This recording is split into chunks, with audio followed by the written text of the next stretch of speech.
कडोलीमध्ये काल दुपारी एक घटना घडली की एक मतिमंद मुलगी, तिला समाजाचं किंवा इतर काही तिला समजत नाही अशा मुलीवरती एक मुस्लिम युवक त्या ठिकाणी त्यांच्या घरात घुसून त्या मुलीवरती अतिप्रसंग करण्याचा प्रयत्न करतो। मी प्रशासनाला एकच विनंती करू इच्छितो, ह्या पाठीमागं पण अशी एक घटना त्या ठिकाणी घडलेली आहे, तर त्यावेळेला जर वेळीच त्या ठिकाणी त्याला जर कठोर शिक्षा झाली असती तर हा पुन्यांदा प्रकार घडला नसता। मी DC सरांना तुमच्या माध्यमातून आणि प्रशासनाला तुमच्या माध्यमातून विनंती करू इच्छितो की त्या जे हे कृत्य करण्याचा प्रयत्न ज्यांनी केला आहे त्याची सखोल चौकशी झाली पाहिजे। गावामध्ये जे घडलेल्या घटनेमुळं एक बुद्धिमांद्य महिलावरती एक मुस्लिम युवकांचा जे अत्याचार करायचा प्रयत्न केले, त्याच्यासाठी ग्रामस्थाच्या वतीनं आज मी त्याचा निषेध करून त्या व्यक्तीवरती आणि कठोर कारवाईसाठी आज जिल्हाधिकारी साहेबांच्याकडे आज विनंतीसाठी पण इथं आलेलो आहो।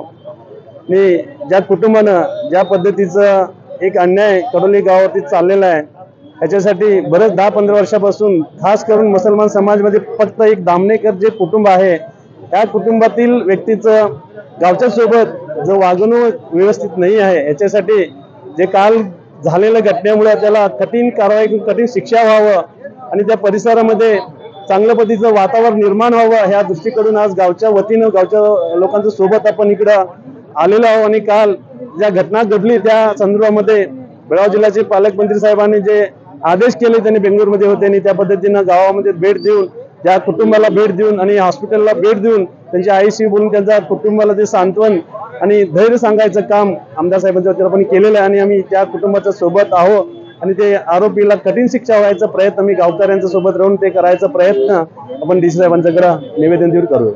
बेळगाव जिल्ह्यामध्ये चिकोडी मतदारसंघातील एकलवाडी मतदारसंघातील कडोली या गावामध्ये ही अत्यंत निंदनीय अशी घटना घडलेली आहे। तेव्हा मी सर्वांच्या वतीने आपणास विनंती करतो की याच्यामध्ये जो दोषी आहे याच्यावर कडक कारवाई झाली पाहिजे। पहिल्यांदा मी टाकळी पोलीस प्रशासनाचं कौतुकाने अभिनंदन करतो। ही घटना घडल्यानंतर त्यांनी लागलीच ताबडतोब त्या व्यक्तीला त्यांनी अरेस्ट केलेलं आहे आणि आपल्या ताब्यात घेतलेलं आहे। पण याच्यानंतर कुठल्याही राजकीय दबावाला बळी न पडता या माणसावरती कठोर कारवाई झाली पाहिजे। यापूर्वी मुलगोंडा पाटील यांनी सांगितल्याप्रमाणे या परिवारानं आमच्या गावामध्ये याच्यापूर्वी सुद्धा बरेचसे अन्याय झालेले आहेत। प्रयत्न केला त्या घटनेचा आम्ही कडोलीवासीय सर्व हिंदू संघटना तीव्र शब्दात निषेध करतो आणि या आरोपीला ज्या नराधमानं ज्या अतिप्रसंग करण्याचा प्रयत्न केला त्याला कठोरात कठोर शिक्षा व्हावी। यापूर्वी अशा घटना कडोलीमध्ये घडलेल्या आहेत, त्याची पुनरावृत्ती परत होत आहे।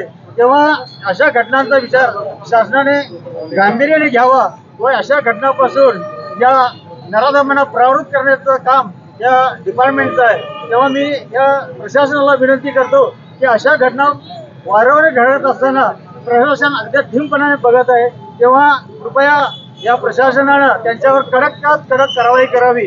त्यांना बेल मिळायची सुद्धा व्यवस्था होऊ नये अशी विनंती मी प्रशासनाला करतो।